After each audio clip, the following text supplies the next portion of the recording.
মারিয়া, আমরা কিন্তু বর্তমানে অবস্থান করছি সাভারের হেমায়েতপুরে তেঁতুলঝরা ইউনিয়নে। এটা মূলত ঢাকা 2 আসনের মধ্যে পড়েছে। এলাকা আমরা সকাল থেকে এসে যেটা দেখতে পেরেছি, এলাকায় কিন্তু ব্যাপকভাবে নির্বাচনের প্রচারণা চলছে। এলাকার সাধারণ মানুষদের সাথে আমরা কথা বলে জানতে পেরেছি তারা কিন্তু নির্বাচন নিয়ে বেশ আগ্রহী। তারা কিন্তু চায় একটি সুষ্ঠু নির্বাচন এবং তারা চায় তাদের যে ভোট দেওয়ার যে অধিকারটি সেটা তারা ফিরে পেতে। এবং এই এলাকার যারা প্রার্থীরা রয়েছেন তারা কিন্তু ব্যাপকভাবে প্রচারণা চালাচ্ছেন। বিভিন্ন মিছিল মিটিং থেকে শুরু করে তারা বিভিন্ন সেমিনার তারা করছেন।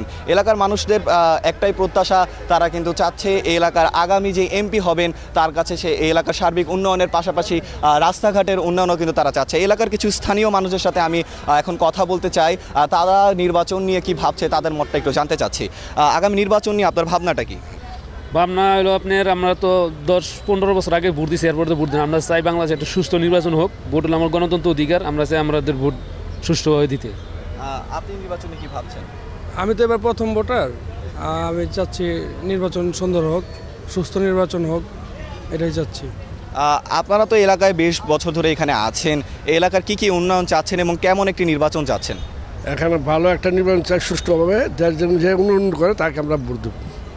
এলাকার কি কি উন্নয়ন আপনারা চাচ্ছেন? রাস্তাঘাট সব দিক দিয়েই উন্নয়ন চাই। মাদক সব বন্ধ, রাস্তাঘাট উন্নয়ন হয়, এলাকার যারা কাজ করে ওদের আমরা ভোট দেব। মারিয়া, যেমনটা শুনলেন, এলাকার মানুষরা কিন্তু আসলে একটি সুষ্ঠু নির্বাচন তারা চাচ্ছেন এবং তারা তাদের ভোট দেওয়ার অধিকারটি তারা ফিরে পেতে চাচ্ছেন এবং এই এলাকার সার্বিক উন্নয়নগুলো তারা প্রত্যাশা করছেন তাদের এমপির কাছে। তো এই ছিল সালাম স্টিল গাড়ি থেকে আমার কাছে নির্বাচন প্রচারণার সর্বশেষ খবর।